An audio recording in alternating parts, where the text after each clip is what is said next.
চলো আজকে বানাই বাঙালির পুঁই শাকের চচ্চড়ি।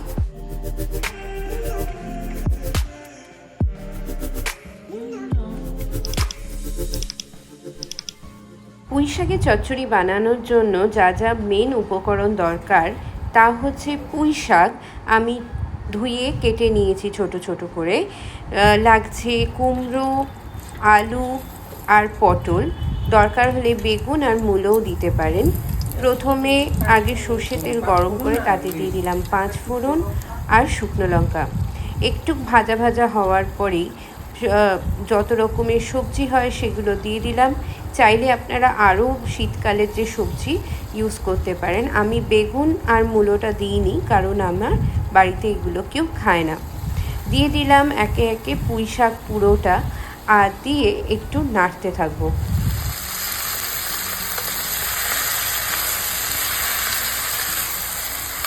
নাড়বার সময় আমি একটু হলুদ দিয়ে দিয়েছি। হলুদটা আর আমি দেখালাম না, অ্যাকচুয়ালি ভিডিও ক্যাপচার করতে পারিনি, তো সেই কারণে হলুদটা আমি এখানে দেখাতে পারলাম না। Very simple, very easy. এই শাক কিন্তু ডেলিশিয়াস খেতে হয় গরম গরম ভাত দিয়ে। হলুদ দিয়ে আর নুন দিয়ে আমি 15 মিনিটের জন্য ঢাকা দিয়ে দিলাম। 15 মিনিটের পর ঢাকা খুলে দেখছি যে জল একটু দরকার, তো যদি দরকার হয় জল, তো শাক থেকে আমাদের জল বেরোয় বা সবজি থেকে জল বেরোয়, যাই হোক, তো আমার বেরিয়েছিল না, তো আমি একটু 15 মিনিট পর জলটা দিয়ে দিলাম। দিয়ে আবার আমি 15 মিনিটের জন্য ঢাকা দিয়ে দেবো, যতক্ষণ না শাক তার ডাঁটাটা সেদ্ধ হয়ে যায়। তারপর 15 মিনিট পর আমি বাড়িতে তৈরি করা কিছু বড়ি দিয়ে দিলাম টেস্ট করবার জন্য। এটা কিন্তু অ্যাবসলিউটলি অপশনাল। তারপর বড়ি দিয়ে আমি আরও কিছুক্ষণ নাড়াচাড়া করে 5 মিনিট পর ঢাকা দিয়ে দেবো বা সিম করে দেবো ফ্লেমটা।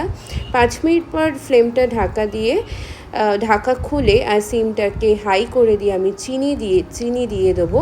আর দরকার হলে এই সময় একটু লঙ্কা আর নুনও দিয়ে দিতে পারেন অ্যাজ পার টেস্ট। আর শাকটা কিন্তু অ্যাবসলিউটলি রেডি টু সার্ভ। আমি একটা পাত্রে আর কি সার্ভ করে দিলাম।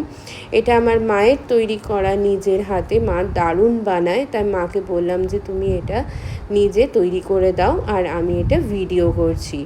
তো চলুন গরম গরম সার্ভ করি রাইস দিয়ে।